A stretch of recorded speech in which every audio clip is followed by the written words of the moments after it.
Amém, irmãos. Glória a Deus, vamos na segunda parte.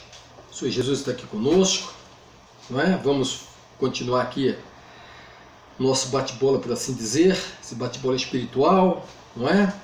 Lembrando a vocês que vocês têm que ler o capítulo 1 da apostila que vocês vão receber, tá? Eu vou desenvolver agora essa segunda parte falando no aconselhamento pastoral como uma terapia mais focada na Bíblia. Eu tenho autorização de utilizar esse material que vocês estão aí vendo na filmagem, né? Que é do Gilson Pinho. Ele é um mestre em psicologia, ele é mestre em psicoteologia, é pastor, é um homem de Deus e ele é o nosso professor, né? Pelo menos no meu curso, no curso que eu estou terminando. Lembrando que nós estamos falando do aconselhamento pastoral, que é diferente um pouquinho do aconselhamento bíblico, que é diferente do aconselhamento secular, comum, não é? E ele é mais específico. Lembrando, como eu disse, que o aconselhamento pastoral ele reside, entre outros fatores, como uma das missões que Deus quer, né? Do propósito de Deus, curar, aliviar o fardo das pessoas.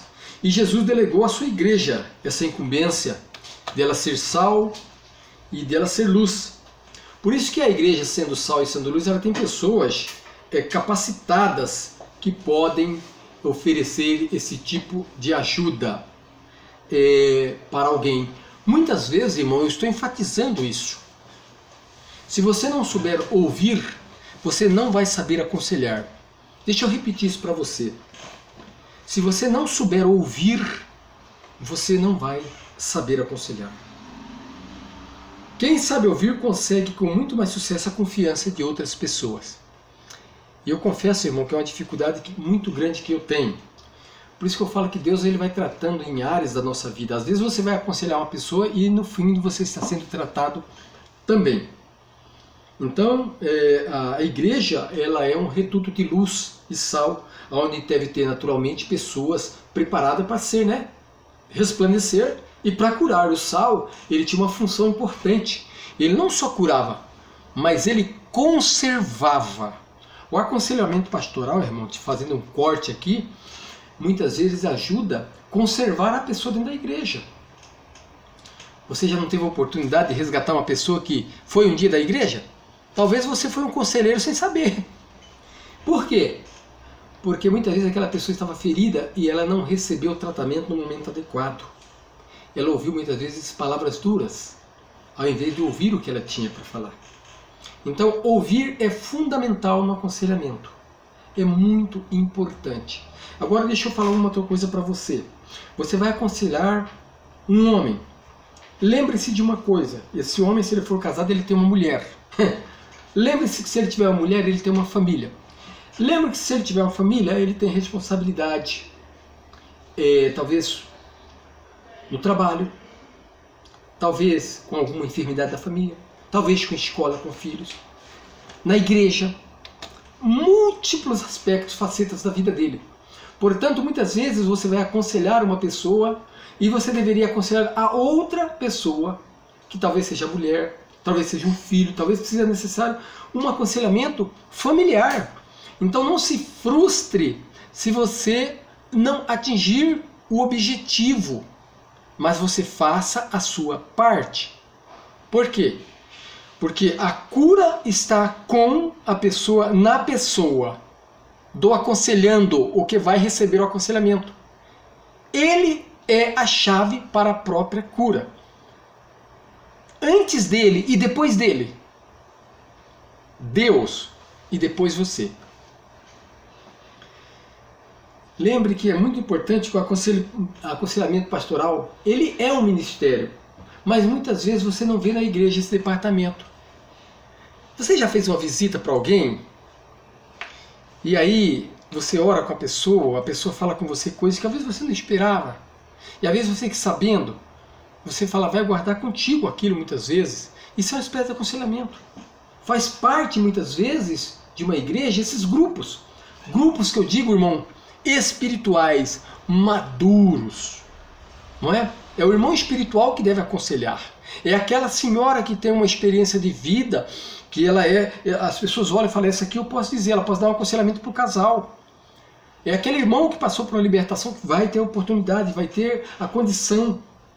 Então, é um ministério para os líderes religiosos, mas além dos líderes religiosos, porque onde houver cristão, onde houver pessoa, deve haver um cristão. Onde houver cristão, deve haver pessoas.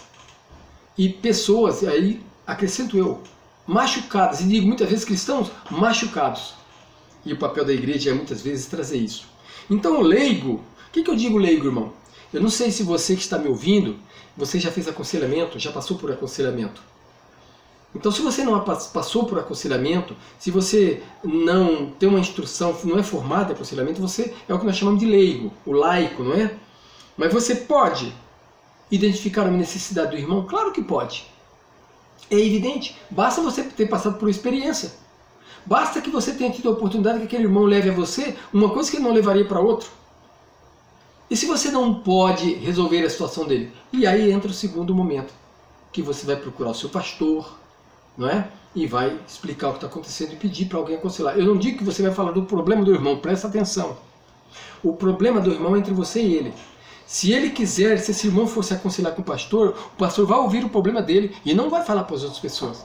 Porque eu quero deixar enfatizado isso, irmão, que tem casos que nós sabemos de pessoas que foram fazer aconselhamento e saíram mais machucadas do que restauradas.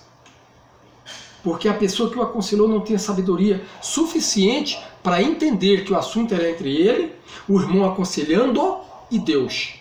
Nós temos que tomar muito cuidado, porque um dia nós vamos estar diante de Deus. E nós vamos dar conta de tudo que Deus nos colocou em nossas mãos. Então é um ministério que pode até um leigo exercer, mas com muita responsabilidade. Quando eu falo que o irmão muitas vezes tem um problema espiritual, irmão, eu não falo que ele não é salvo, eu digo muitas vezes é um problema eclesiástico. Você tem uma diferença com alguém, você tem uma diferença com o outro. Às vezes o irmão está lá e não fala com o outro do lado. Irmão, às vezes um diálogo resolve isso. Às vezes meia hora de conversa, um abraço. Às vezes está precisando apenas de um abraço. E a finalidade do aconselhamento pastoral, em última análise, é o quê? Em última análise, é anunciar boa nova. Jesus não veio trazer más novas. Jesus veio trazer boas novas. Isso é o que diz a palavra evangelion no grego. O evangelho no grego significa boas novas. Então o aconselhamento pastoral é um processo, é relacionamento, amizade, irmão. Eu fico pedindo a Deus o dom para evangelizar, mas eu estou entendendo que a metade do meu ministério é relacionamento, é amizade, é amar as pessoas. Então, não é aquela palavra lá que você conhece lá de Coríntios, procurai com zelos os dons espirituais, mas eu vou te mostrar o melhor caminho. Ainda continua sendo a maior palavra que eu conheço. Ainda que você fale língua de anjo, ainda que você dê sua fortuna aos pobres, ainda que você dê seu corpo a ser queimado, não existe dom maior do que o amor. Esse é o que faz uma igreja crescer. Isso é o que faz muitas vezes curar uma ferida. Então é uma assistência em totalidade, integralidade. Ou seja, você não trata só do corpo da pessoa. Você não trata só do... Você trata da alma também. Você trata muitas vezes do espírito. Você trata muitas vezes... Quando eu falo alma aqui, irmão, eu falo a série das emoções. Os instintos, as emoções, não é? O nosso cognitivo. Não é? E quando eu falo em corpo, eu falo nesse veículo que Deus está aqui, né? Nos permite usar, que a nossa alma usa. E muitas vezes, irmão, a pessoa tem um problema mesmo físico, alguma coisa que ele não fala para ninguém. Irmão, às vezes ele tem vergonha de ir no médico. E quantas vezes você está curando a pessoa só de ouvir? Utilizar recursos, claro, nós temos técnicas. O aconselho pastoral é uma técnica, né? É uma arte, porque você tem que saber ouvir. A gente gosta de falar. E ter uma base e fundamentação bíblica. É isso importante. Então essa primeira lição que eu deixei com vocês, eu vou passar agora para o material aqui, que eu acho importante, que é esse que é o aconselhamento pastoral focado na Bíblia. Tá? Você pode verificar na sua tela, não é? E aí está lá, aconselhamento pastoral 1, terapia focada na Bíblia. Como o aconselhamento pastoral é visto pelas partes envolvidas? E quem são as partes, irmão? O que recebe conselho e o que está aconselhando. Vamos partir para a Bíblia. O aconselhamento é pastoral. A palavra em 1 Pedro, no capítulo 5, versículo 2, nessa versão aqui, né, nova aqui, ela diz: aconselho que cuidem bem do rebanho que Deus lhes deu e façam isso de boa vontade. Não façam seu trabalho para ganhar dinheiro, mas com o verdadeiro desejo de servir. Então, uma das coisas importantes do aconselhamento é que você tem que ter na mente que você está servindo. Lembra que Jesus disse que veio para servir. O maior aconselhador, né? Pois Jesus é Deus, Deus é o Espírito Santo. O Espírito Santo é o nosso conselheiro, né? Então o aconselhamento, vou falar de vários tipos de aconselhamento aqui. O leigo é realizado por pessoa que não tem formação específica, mas nem por isso deixa de ser um aconselhamento. Falta a esse aconselhamento um critério técnico, mas não deixa de ser um aconselhamento. Às vezes é necessário e às vezes funciona, às vezes não tem lugar. Aconselhamento técnico ou formal é realizado por alguém que tem a formação específica. É um relacionamento interpessoal envolvendo o conselheiro e o aconselhado. Caracteriza pela empatia. O que é empatia, irmão? Empatia é você sentir a dor da pessoa. É você chorar pela pessoa. É você saber que quando a pessoa vai para o inferno, você está preocupado, irmão. Eu falo que a minha esposa, né, que ela está aqui, lá para dentro, lá na sala, lá na cozinha, não sei. Eu falo que ela tem empatia. Porque eu vejo, às vezes, quando ela ora, ela fala: Senhor, não deixa ir para o inferno essa pessoa. Pai, tira aquela pessoa desse sofrimento. Isso é empatia, você sentir o que a pessoa está sentindo. E é caracterizado pela ética. O que é ética, irmão? Irmão, aquilo que ele falar para você, irmão, é você e ele. Isso é ética. É você respeitar, olhar a pessoa com um olhar de amor. Não olhar com discriminação. Você vai aconselhar uma pessoa que é homossexual, cuidado com o seu preconceito e preconceito, que são coisas diferentes. Você vai aconselhar alguém que é viciado em droga. Irmão, cuidado com o seu preconceito e com o seu preconceito. Né? O conselheiro deve ouvir com atenção as demandas do aconselhado. O que é demanda? Aquilo que ele está reclamando. Ajudar ele a analisar os seus conflitos, as suas circunstâncias ambientais, onde ele está, as circunstâncias temporais, o que ele enfrenta, procurar compreender o porquê ele está passando aquilo, a fim de estabelecer uma espécie de diagnóstico. E a seguir, sim, quando você tiver um diagnóstico, você vai procurar ajudar a resolver os conflitos daquela pessoa, buscando sempre nos seus recursos pessoais e interiores a capacitação para isso, a fim de levar aquela pessoa a superar suas adversidades, ou se adaptar ou modificar seu ambiente. Deixa eu falar uma coisa para você, irmão. A psicologia tem mostrado que quando a pessoa fala, ela acaba ressignificando aquilo que ela falou. Às vezes o teu passado te machuca, mas se você começar a falar do teu passado para uma pessoa, você faz uma ressignificação daquilo, e você vai ter um trabalho e você vai dar um valor diferente àquilo que você viveu, e você vai ver aquilo não mais como um problema, você vai ver aquilo como sendo algo que você superou. Não é? O pensador chamado Jean-Paul Sartre, é francês, ele é muito famoso, ele diz assim, mais ou menos isso: ele não se estressa, não se preocupe com o que fizeram com você, mas se preocupe em ver o que você faz com o que fizeram com você. Ou seja, o que você faz com aquele sofrimento que foi infligido na sua vida. Aquilo te serve como pedra de tropeço ou aquilo te serve para ser um degrau para você subir. Então, vamos seguindo aqui, nós vemos que os terapeutas profissionais, irmão, não estou falando, né, o terapeuta conselheiro pastoral, criticam os conselheiros pastorais incorrendo em erro no oposto. Por quê? Porque os cursos de psicologia, de psicanálise, eles não preparam os profissionais para entender a espiritualidade e a opção religiosa das pessoas. Eu não sei se vocês sabem que a psicologia, ela nasceu dentro da reforma protestante. A psicologia é uma matéria que é bíblica. O fundador dela é Philippe Melanchthon. Philippe Melanchthon é o principal estruturador das ideias de Martinho Lutero. Então, quando você começa a entender que a psicologia nasceu dentro da Bíblia, da religião, você começa a ver que a coisa não é como os terapeutas profissionais fazem, os psicólogos. Muitos deles não sabem disso. E vê a psicologia como algo que é algo destrutivo, perigoso. Fazem um seccionamento, separam. Agora, o aconselhamento pastoral, irmão, é uma forma de terapia, mas ele tem características peculiares. Como diz aqui, ele é voltado para um público que dificilmente procura um terapeuta secular. Por quê? Porque os terapeutas seculares geralmente têm discriminação. Geralmente eles não concordam com muitas coisas da religião. Por achar que esse terapeuta secular não compreenderia o seu sofrimento, pelo fato de não ter os mesmos valores de fé e de vida espiritual. Entende como isso é importante? Isso é uma diferença. Por quê? O aconselhamento pastoral, ele vê a pessoa como pessoa, mas ele vê a pessoa como um ente espiritual. E a psicologia não vê assim. Esse é um problema. Por isso que nós, muitas vezes, devemos procurar, ou procuramos, naturalmente, nós procuramos o quê? Um aconselhamento pastoral. Por isso nós estamos falando do aconselhamento pastoral. Gosto de deixar bem em evidência aqui, deixar claro que o aconselhamento pastoral é verdade que ele não é leigo, é verdade que ele não é só bíblico, mas ele é fundamentado na Bíblia e na teologia.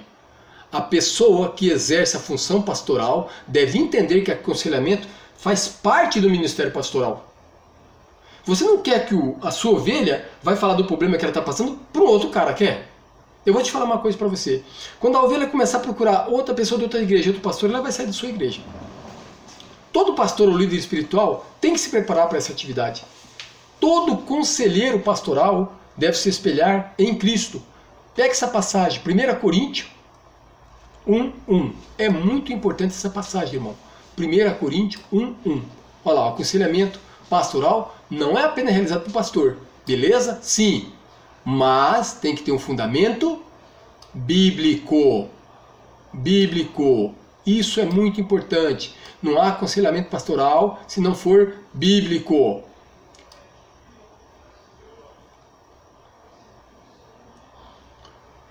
Os psicólogos, psicanalistas e outros terapeutas olham o aconselhamento pastoral com preconceito. Irmão, não sei se você sabe que a psicanálise ela não tem base científica. Ela é mais no campo esotérico, por assim dizer. Ela trabalha mais com as emoções. Ela trabalha mais com a sua psique, mas ela não tem uma base científica. Por isso que os psicanalistas, e eu sou terapeuta, eles olham o aconselhamento pastoral com certo preconceito e considera algo que se limita ao conforto espiritual da pessoa que o busca. Em outras palavras, ele está querendo dizer, sabe o que é aconselhamento pastoral? É só uma conversa de Bíblia. Mas não é exatamente isso. Hoje, basta você mencionar a palavra aconselhamento em certos círculos profissionais e meio profissionais, que a reação é bem heterogênea, ou seja, uns vão torcer o nariz, outros vão concordar, outros não vão. Uns aceitam prontamente o termo, não questionam. Outros, desejosos de definições precisas, sentirão desconforto em usar a palavra de modo genérico. Enquanto outros ainda vão ridicularizar esse substantivo, dizendo que por abranger um amontoado de fenômenos, seu emprego é obsoleto. Mas essa diversidade de reações é plenamente compreensível, tendo-se em mente a natureza multifacetada do chamado movimento de aconselhamento. Ou seja, o aconselhamento ele toma uma forma tão grande que ele atinge vários níveis, de várias técnicas. E as pessoas muitas vezes confundem as técnicas, não é, com o conteúdo. O conteúdo do aconselhamento pastoral, irmão, ele é bíblico. Ele traz um fundamento. E nós temos vidas a ser transformadas. Nós temos visto vidas a ser transformadas com o aconselhamento. É importante. Os terapeutas profissionais criticam os pastores, dissemos isso. Por quê? Porque a psicologia e a psicanálise não preparam ele para a vida espiritual. Eles não estão preparados para isso. Mas nós que trabalhamos com o ser humano, nós estamos preparados para isso.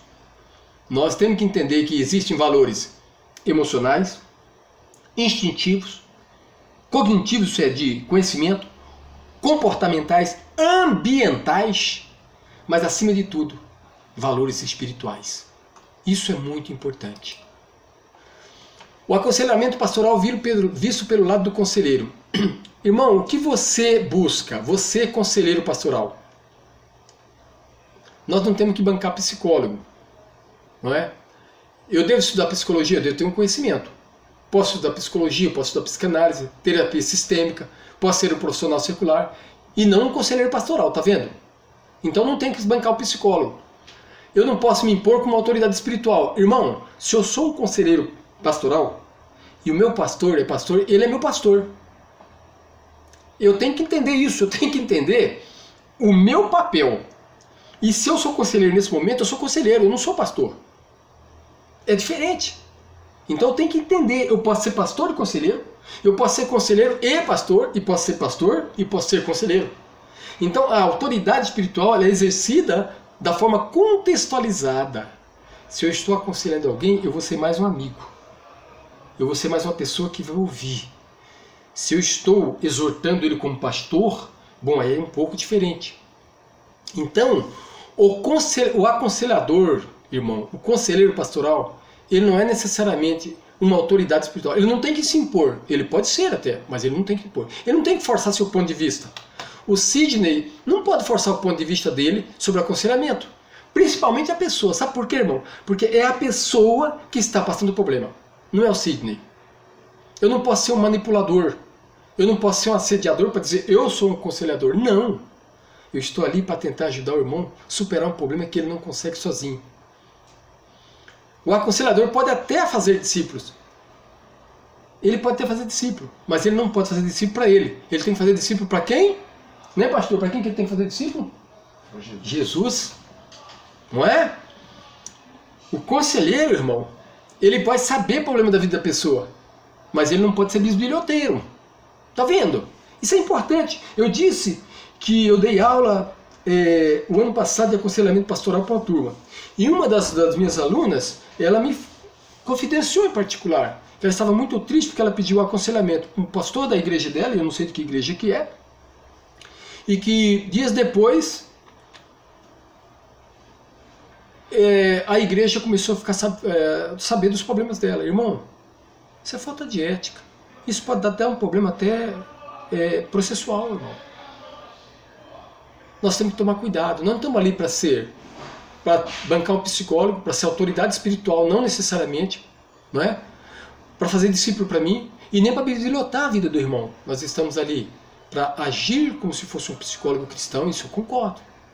Um conselheiro. Agir como uma pessoa que é espiritual e que pode até, em decorrência de ser espiritual, exercer uma autoridade espiritual. Porque você exerce pelo que você é e não pelo que você tem, ou pelo que você passa, ou pelo seu título. Você pode até fazer um discípulo que você é um discipulador, mas o discípulo é para Deus. E você pode até saber dos problemas da pessoa, mas você não vai ser um bisbilhoteiro. Também você não está ali, irmão, para resolver o problema da pessoa. Você está ali para ajudar a pessoa a se modificar, para o pensamento dela, a forma dela ver a vida seja mudada. Você pode querer resolver um problema pessoal, afetivo, emocional, sensorial, cognitivo, de vontade, social, que tem muito. É papel da igreja ajudar? Mas não vai resolver o problema da pobreza. Jesus disse que a pobreza existe, vai existir sempre. Espiritual, existencial, tem pessoa que tem conflito de existência daquela pessoa. Mas você não é solucionador desses problemas. Você é um ajudante, amado. Você é alguém que está ao lado dele para orientar. Por quê? Porque a cabeça dele está tão pesada que ele não consegue mais sozinho solucionar esse problema. Mas ele vai ter que ser a pessoa que vai trazer muitas vezes a solução. Muitas vezes, irmão, você vai aconselhar o irmão fazendo, sabe o quê? Irmão, o que você pensa? Como você pensa em resolver esse problema? Você vai jogar para ele, porque não é resolver o problema da pessoa, é resolver a pessoa do problema. Nós também não temos que assumir os problemas das pessoas como se fossem os próprios problemas. Você não tem problema, irmão? Não? Deixa eu falar uma coisa para você. Se você estiver aconselhando alguém que tem um problema com dívida, e você estiver com dívida, eu vou te aconselhar, procure você um aconselhador. Procure aconselhamento, porque você precisa resolver esse problema, senão você vai passar a um fenômeno que nós chamamos de codependência, de transferência de dependência. Você passa a ver aquele problema como se fosse uma coisa normal. E aí você não aconselha o irmão como você deveria aconselhar. Por quê? Porque você está vivendo o problema, você está imerso dentro do problema, e se você está imerso, você não tem autonomia suficiente para aconselhar alguém. O que de fato o conselheiro deve visar? Ajudar a pessoa a se resolver, para que melhor possa lidar com os problemas. Confortar a pessoa no momento de crise. Por isso que você tem que dar assim seu telefoninho e falar para a pessoa assim, olha, irmão, você está com algum problema? Se quiser ligar para mim de madrugada, ligue. Cuidar para que a pessoa não crie uma dependência emocional. Atenção! Não vá criar um vampiro emocional. Cuidado! Né? Você tem que mostrar para a pessoa que você está ali para ajudar. Ela não pode trazer o problema para você. Tudo que acontece, a pessoa vai correr para o seu lado. Não, cuidado! Atenção! Você tem que ter um divisor. Até aqui, amado, até aqui nós vamos, daqui para lá não. Tem coisas que você vai ter que pôr uma barreira. Cuidado também quando você aconselhar. Cuidado. Porque o irmão pode estar com problema e se você não tiver forte, você pode cair com o mesmo problema. Então eu digo assim, irmão, você vai aconselhar mulher, você é homem, cuidado. Né? Se você tem uma pessoa de confiança da sua igreja, você é pastor, leva a sua pastora. Se vai aconselhar um homem, se é uma aconselhadora, cuidado, porque a conselheira secular, o aconselhador secular, ele não tem problema, ele tem um gabinete dele lá, ele fala o que ele quiser. Agora, você tem que tomar muito cuidado com essas coisas, para você não criar uma dependência e um vínculo. E aí o aconselhamento deixa de ser um aconselhamento para ser um relacionamento. E aí vai acabar, em vez de resolver um problema, vai criar outro. O aconselhamento pastoral, como ele deve ser visto pelo aconselhado? O que a pessoa busca quando ele realmente quer? O que o aconselhamento quer mesmo? O que o aconselhado quer? Muitas vezes o aconselhado busca alguém que lhe diga o que fazer e tome decisões por ela. Não é isso que deve fazer. Você tem que ser franco. Irmão, você está errado, você tem que se consertar. Faça isso. E se aconselhar? Com cuidado, com amor, com espiritualidade. Buscar alguém que lhe traga revelação ou inspire autoridade. Não. Tem irmão que gosta de profecia, irmã que gosta de profecia, e ele vai procurar um aconselhador. Será que eu estou fazendo isso certo? Irmão, não é para isso que você está lá. Muitas vezes o aconselhado quer buscar alguém que possa transferir seu sentimento de dependência ou carência emocional. O cara tem um problema em casa, não é? E ele vem expor aquele problema, mas ele está passando mais um problema para você do que querendo uma solução. E isso é um problema sério, irmão, porque ele pode deixar de ser dependente da sua casa para ser dependente de você. Então essas coisas precisam ser tratadas. Quando tiver um problema entre marido e mulher, irmão, eu vou ser sincero, é bom que marido e mulher sejam aconselhados juntos. E se ela não quiser, você vai ser franco com o irmão, a única coisa que eu posso fazer com você é até aqui. Agora tem coisa que eu não posso. Então, se a mulher sua não pode mudar, é você que vai ter que mudar. Você está aconselhando uma mulher, o marido dela não vem de jeito nenhum, então você vai ter que tratar com ela. Olha, vai ter que fazer assim. Se não pode, então tem coisa que não pode, não dá. Vai até onde é possível. Você deve confortar a pessoa, orar com a pessoa, tudo certo. Mas não pode muitas vezes prometer o que não é possível. A pessoa deve buscar um conselheiro de verdade com 3 objetivos. Primeiro, buscar alguém que ajude a ser uma pessoa melhor, que ajuda a desenvolver sua autoestima. Quantas pessoas têm baixo, olha que ironia, pastor Valtinho, baixo autoestima, já viu isso? Baixa autoestima. É contraditório? Contraditório, não é? Mas é baixa autoestima, é a pessoa que tudo para ela é ruim. Você vai fazer uma coisa, não vai dar certo isso aqui. Você vai fazer outra, não vai dar certo. Mas você nem tentou. Vai lá tentar, irmão. Então tem que ajudar essa pessoa a desenvolver a autoestima dela, que ajuda a desenvolver mecanismos de enfrentamento para os problemas. O que é mecanismo de enfrentamento, irmão? Está doente? Não conseguiu cura? Vai ao médico. O médico está falando que você tem que tomar uma injeção? Dói? Você tem que enfrentar, irmão. Tem esse problema aqui. Não foge do problema, irmão. O problema você enfrenta. Você não foge dele. É igual a luta espiritual. Luta espiritual, você não foge da luta espiritual, você enfrenta. O que você não enfrenta, irmão, é a tentação. Nós temos que ter esse discernimento. Muita gente vai vir falar com você para pedir para você, na verdade, uma autorização, entre aspas, para ela estar fazendo algum pecado. Não é isso que você está lá. Não é para isso. Então você tem que desenvolver mecanismos de enfrentamento para esse problema que envolve. Se eu não posso mais fazer isso aqui, vai doer um pouco, mas vou ter que cortar. Se o irmão traz um problema para você que ele está gastando 10 mil na casa dele, 5 mil, irmão, ele ganha 2, o que você vai ter que falar com ele? Irmão, você vai ter que conversar com sua esposa, conversar com a família, sentar, não pode. Se a sua filha chega na sua casa de madrugada todo dia, 4 horas da manhã, você vai ter que um dia vai ter que confrontar, conversar. E ajudar ele naturalmente a desenvolver a fé dele em Deus, porque tem coisas, irmão, que é só Deus que vai mudar. O que ele deve buscar para você? Buscar alguém que ajude a ver seu problema de um modo que até então ele não tenha visto. E talvez fazer vê-la qual o objetivo de Deus em tudo que esteja enfrentando. Para isso, terceiro, buscar alguém que pelo menos conforte em momento de crise. Irmão, tem coisa que você não vai conseguir. Pessoa perdeu um familiar, alguma coisa, como é que você faz? Me diga. Eu vou te falar o que você faz. Abraça a pessoa e deixa ela chorar. Muitas vezes, um abraço vale mais do que 1000 palavras. Ouça, entenda, acolha a pessoa. Muitas pessoas buscam aconselhamento, irmão, porque são dominadas e são dominadoras. Tem pessoa que busca aconselhamento porque são manipuladoras, centralizadoras e ainda algumas até mal intencionadas. Cuidado! Essas pessoas querem ouvir suas próprias vontades através da boca de outra pessoa. Ela quer ouvir de você o que ela quer ouvir para endossar muitas vezes os erros dela. Por isso que você peça muito discernimento a Deus. Quando a pessoa vier e falar que alguma outra pessoa está fazendo mal para ela, procura ver, conhecer essa pessoa. Procura saber se isso é verdadeiro. Por isso que o seu aconselhamento vai até onde você conhece. Tem pessoas que gostam de manipular o próprio conselheiro, a fim de obter alguma forma de vantagem sobre outras pessoas. Tem pessoas que querem manipular a pessoa para, inclusive, obter cargos, pastor. Posição de destaque dentro da igreja. É aquela irmãzinha que se sente lesada, é aquela missionária que você não deu uma oportunidade. A pessoa se sente e ela usa isso muitas vezes. Quantas pessoas você vai conhecer que faz isso? E depois você fala, meu Deus. Então, atenção, viu, irmão? Pessoas muitas vezes usam o próprio conselheiro para manipular outros, talvez dentro da igreja. Querem forçar seus pontos de vista sobre outras pessoas.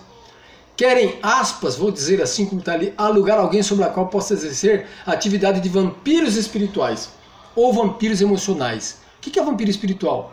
É aquele que é o fraquinho. Tudo ele é fraquinho. Tudo ele precisa de oração por ele. Irmão, se ele tiver um cisquinho no pé, ele vai pedir para você orar.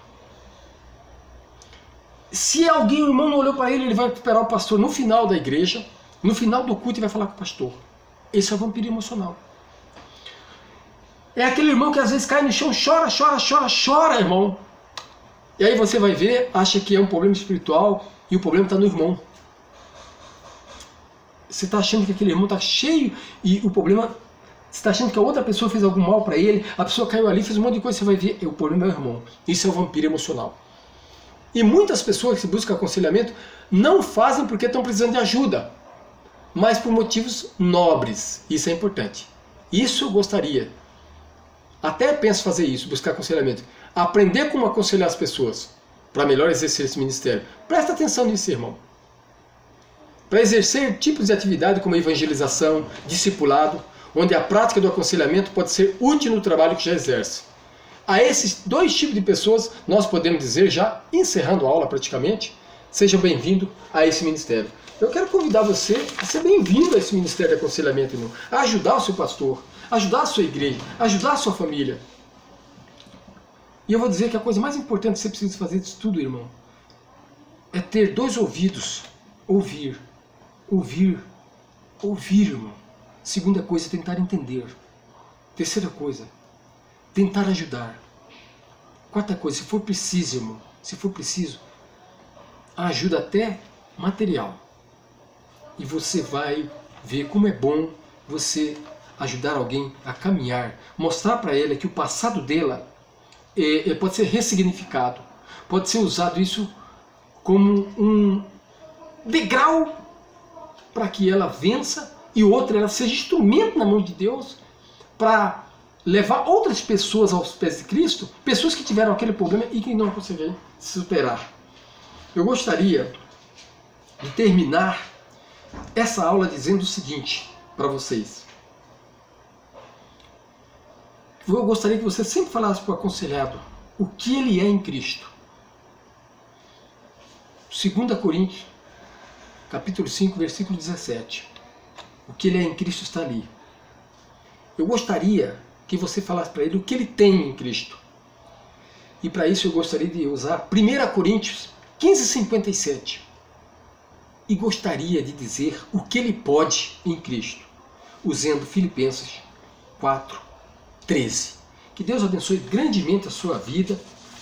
Espero que você possa imergir no mundo do aconselhamento pastoral, tá? E você começa a exercer isso, irmão. Na sua família tem alguém que precisa de aconselhamento, na sua igreja tem alguém que precisa de aconselhamento, tá? Talvez no seu trabalho comece a ouvir e Deus vai começar a te usar.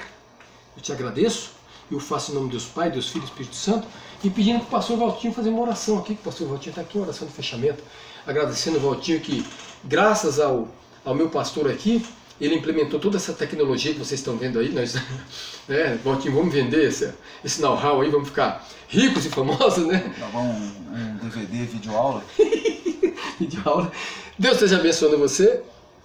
Você não esqueça, você é importante para Jesus, tá? Faça essa primeira lição, que você vai receber a apostila. Responda as questões que está lá no final dessa primeira lição, né? Que é a questão de aconselhamento pastoral, que nós chamamos de autoatividade. E até a próxima aula, em nome de Jesus. O pastor Valtinho vai estar fazendo oração para nós. Amém. Se você que assistiu essa aula maravilhosa, tem certeza que o Espírito Santo mexeu com você, tratou no seu coração aqueles que o Espírito Santo está despertando para esse ministério, tenha certeza que você será muito incomodado durante essa matéria. Aconselhamento pastoral é quase que nós podemos dizer como uma arte perdida, que poucos querem entrar nesse ministério, mas é algo fantástico, porque nós trabalhamos direto com as vidas e nós vemos o agir de Deus direto nas pessoas. Então, se você, antes de nós encerrarmos, puder colocar a mão no seu coração aí no final, onde você estiver, antes de terminar essa aula, eu quero orar por você, quero orar com você. Amém? Senhor meu Deus, sim, meu Pai, eu te louvo, Senhor, por essa aula maravilhosa, Pai. Mais do que uma aula, é uma ministração que o Teu Espírito Santo está fazendo aos nossos corações, aos alunos que estão participando. Peço que o Senhor venha abrir o entendimento de cada aluno, abrir o coração para que eles possam receber essa palavra, entender o que será ministrado para eles. Peço que o Senhor dê sabedoria ao pastor Sidney que está ministrando essa palavra e a cada aluno, a cada um que sairá daqui, Pai, desse curso, um conselheiro, mesmo que seja, Pai, de uma forma informal, sem ele perceber, o Senhor estará usando ele para alcançar pessoas, usando essa pessoa, esse jovem, esse homem, essa mulher, para alcançar vidas. Então que o Senhor possa derramar sobre cada um, Pai, o dom da sabedoria, o dom do discernimento, a palavra de sabedoria, quando muitas vezes o nosso conhecimento, Pai, for limitado para poder falar, para atender, para conversar com alguém, que o Teu Espírito Santo venha e complemente, trazendo à tona aquilo que o Senhor quer que seja feito sobre as vidas. Que o Senhor abençoe cada aluno, Pai, primeiro, segundo, terceiro ano do Instituto Teológico, cada professor, independente da sua matéria, o corpo, Pai, da secretaria, diretores, secretários, administradores, que o Senhor abençoe a todos, cada igreja representada por esses alunos, Pai, cada família representada, que a Tua bênção, a Tua paz esteja sobre cada um, em nome de Jesus. Amém.